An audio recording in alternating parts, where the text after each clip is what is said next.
Hi everyone, my name is Samantha Demuha, and today I'll be presenting my action research project titled Exploring the Impact of Explicit Modeling in Graphic Organizers on Third Grade Students' Ability to Identify the Main Idea and Explain Supporting Details. So let's get started.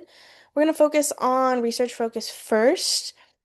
So I chose this topic because I was noticing that many of my third grade students could identify details in informational text, but they were struggling to determine the overall main idea and explain how those details supported it.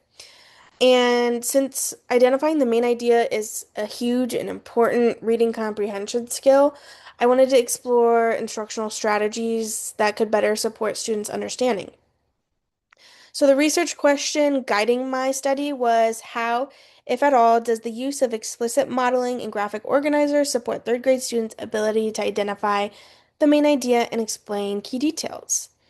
And then my goal was to help students move beyond finding information in a text and instead developing a deeper understanding of how the ideas connect. So, a little bit of context. This study took place in my third grade classroom at an elementary school in Northern California. I taught a class of 25 students.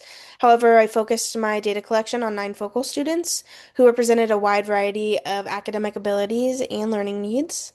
My classroom included students from diverse cultural and linguistic backgrounds, with approximately half the class identified as English learners.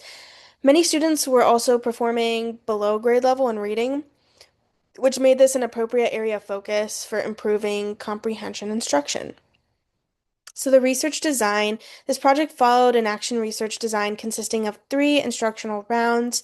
After each round, I analyzed student data and used those findings to guide my instructional decisions for the next round.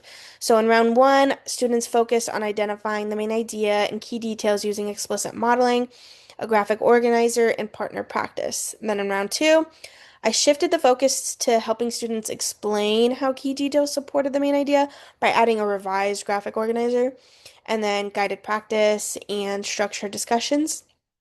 Finally, in round three, I gradually removed instructional supports through a gradual release approach, allowing students to apply these skills more independently.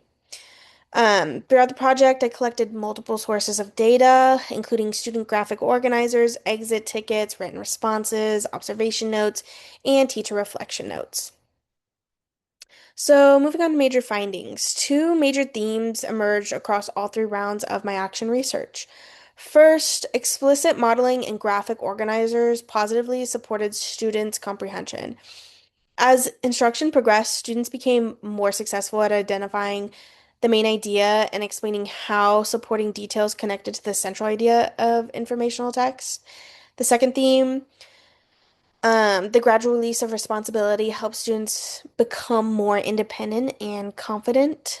As instructional supports were reduced, students increasingly relied on their own thinking rather than sentence frames or teacher guidance. They also became more willing to explain their reasoning during both classroom discussions and written responses. Student growth. So, student growth was evident across all three rounds of the project.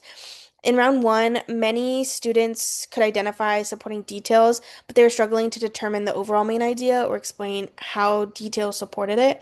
Then by round two, students were beginning to make those connections by explaining how supporting details related to the main idea with the help of explicit instruction and a revised graphic organizer.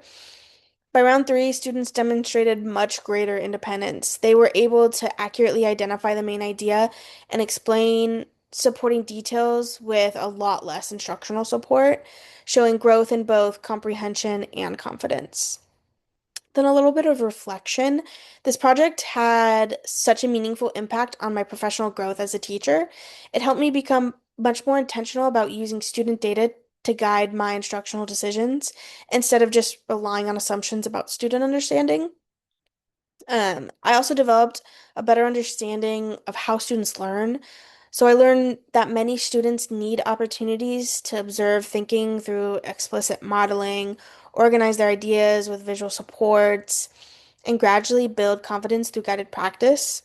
Moving forward, I still plan on continuing using Action research principles by collecting student evidence, reflecting on instruction, and making adjustments to meet the diverse needs of my students.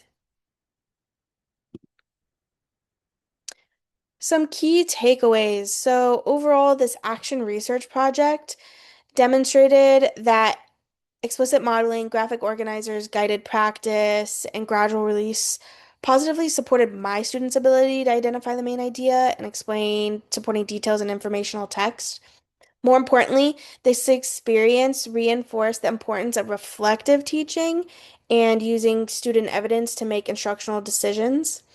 It changed the way I approach instruction and assessment and student learning, and I look forward to continuing this process throughout my teaching career. Thank you for taking the time to watch my presentation.